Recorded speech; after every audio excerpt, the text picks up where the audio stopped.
questions afterwards. Tulsi, thank you for being here. Thank you very much. Good afternoon. At President Trump's direction and with the support and coordination with the House Intelligence Committee Chairman Rick Crawford, today we've released a declassified Oversight Majority Staff report that was produced in September of 2020.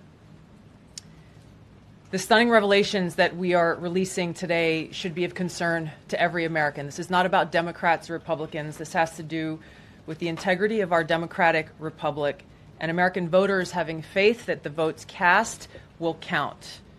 There is irrefutable evidence that detail how President Obama and his national security team directed the creation of an intelligence community assessment that they knew was false.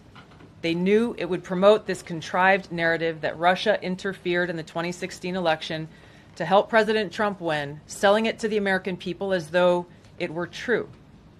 It wasn't. The report that we released today shows in great detail how they carried this out. They manufactured findings from shoddy sources. They suppressed evidence and credible intelligence that disproved their false claims.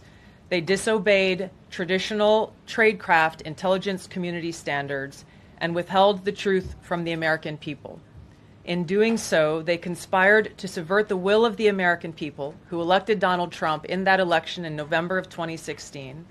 They worked with their partners in the media to promote this lie, ultimately to undermine the legitimacy of President Trump and launching what would be a years-long coup against him and his administration. We're here today because the American people deserve the truth, they deserve accountability, and they deserve justice. The records that we released on Friday that were ODNI records, Senator Chuck Grassley's release on Monday of what is known as the Clinton Annex, which was an appendix to the Department of Justice Office of Inspector General's 2018 report, as well as the House Intelligence Committee's majority oversight report that we're releasing today, all come back to and confirm the same report. There was a gross politicization and manipulation of intelligence by the Obama administration intended to delegitimize President Trump even before he was inaugurated, ultimately usurping the will of the American people. I'm going to go over the key findings from the House Intelligence report, which investigated the claims that were made by an intelligence community assessment ordered by President Obama and published in January of 2017. First, Putin's principal interests relating to the 2016 election were to undermine faith in the U.S. democratic process, not show any preference of a certain candidate. In fact, this report shows Putin held back from leaking compromising material on Hillary Clinton prior to the election, instead planning to release it after the election to weaken what Moscow viewed as an inevitable Clinton presidency. In the January 2017 intelligence community assessment that President Obama ordered, John Brennan, who was CIA director at the time, and the intelligence community intentionally suppressed intelligence that showed Putin was saving the most damaging material that he had in his possession about Hillary Clinton until after her potential and likely victory.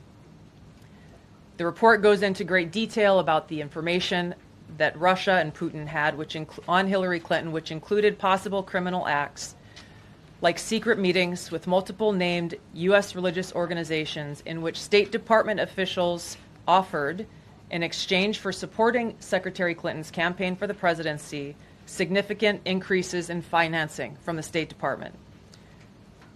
They also had documents that showed the patronage of the State Department to State Department employees who would go and support Hillary Clinton's presidential campaign. There were high-level DNC emails that detailed evidence of Hillary's, quote, psycho-emotional problems, uncontrolled fits of anger, aggression, and cheerfulness, and that then Secretary Clinton was allegedly on a daily regimen of heavy tranquilizers. Then CIA Director Brennan and the intelligence community mischaracterized intelligence and relied on dubious substandard sources to create a contrived false narrative that Putin developed a quote-unquote clear preference for Trump. Brennan and the IC misled lawmakers by referencing the debunked Steele dossier to assess quote-unquote Russia's plans and intentions, falsely suggesting that this dossier had intelligence value when he knew that it was discredited. The intelligence community excluded significant intelligence and ignored or selectively quoted reliable intelligence that contradicted the intelligence community assessment's key findings on Putin's alleged support for Trump. Including this intelligence reporting would have exposed the ICA's claim as implausible, if not ridiculous. The intelligence community assessment omitted reliably sourced information, such as how some Russian intelligence officials were quote-unquote planning for candidate Hillary Clinton's victory, while others assessed neither Trump nor Clinton would respect Russia's interests. As was reflected in the ODNI documents that we released on Friday, multiple intelligence community assessments released in the months leading up to the November 2016 election concluded that Russia had neither the intent nor capability to impact the outcome of the U.S. election.